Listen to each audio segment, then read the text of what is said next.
Hello বন্ধুরা, সবাই কেমন আছো? আশা করি সবাই খুব ভালো আছো। বাড়িতে হঠাৎ করে গেস্ট এলে আমরা বুঝে পাই না কি বানিয়ে দেবো, তাই এরকম কয়েকটা চিকেন কাটলেট বানিয়ে রাখলে মাঝে মাঝেই দু একটা ভেজে গেস্টকে আরামসেই দেওয়া যেতে পারে। তো এরকম ক্রিস্পি চিকেন কাটলেটের রেসিপি আসুন শুরু করি।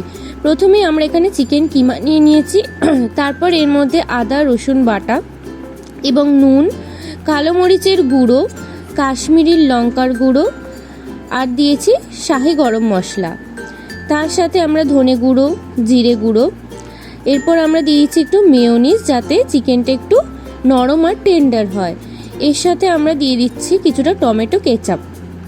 সব কিছু একসাথে দিয়ে তারপর ধনে পাতা দিয়ে আর কাঁচা লঙ্কা কুচি দিয়ে আর একটু লেবুর রস দিয়ে আমরা এখানে ভালো করে মাখিয়ে নিচ্ছি। চিকেনটাকে মাখিয়ে কিছুক্ষণ ম্যারিনেটে করে রেখে দেবো। এরপর এখানে নিয়েছি ব্রেড ক্রাম্বস আর ডিমের গোলা।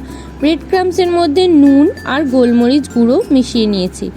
এরপর হাতে তেল ব্রাশ করে দেন আমরা যে চিকেনের ম্যারিনেশনটা করে রেখেছিলাম সেটাকে হাতে একটু একটু করে নিয়ে মোটামুটি একটা শেপ তৈরি করব, যাতে চিকেন কাটলেটের মতো শেপ তৈরি হয়। তো এবার একটু গোল পাকিয়ে নিয়েছি। নেওয়ার পর আমি এখানে একটু অ্যারারুট মিশিয়েছি যেহেতু একটু পাতলা হয়ে গেছিলো।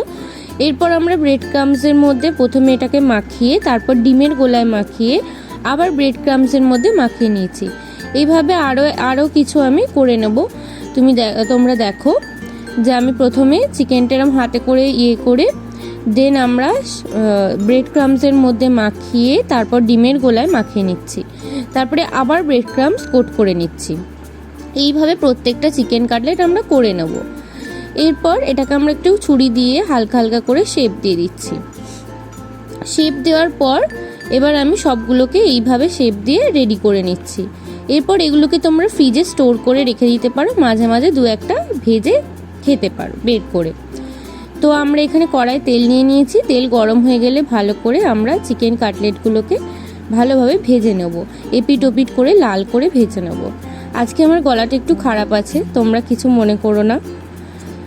দেখো এখানে চিকেন কাটলেটটা তৈরি হয়ে গেছে। এরপর আমরা এটাকে কাসুন্দি দিয়ে সার্ভ করে দেবো। তোমরা বাড়িতে আমি বলবো অবশ্যই এটা একবার ট্রাই করে দেখো, খুব ভালো লাগবে আর সকলেরই খুব ভালো লাগবে। আর রেসিপিটা কেমন লাগলো, ভিডিওটা কেমন লাগলো অবশ্যই জানাবেন। যদি ভালো লাগে আমার ভিডিও তাহলে অবশ্যই লাইক করবেন এবং আমার চ্যানেলটি সাবস্ক্রাইব করে অলওয়েজ আমার পাশে থাকবেন। ধন্যবাদ।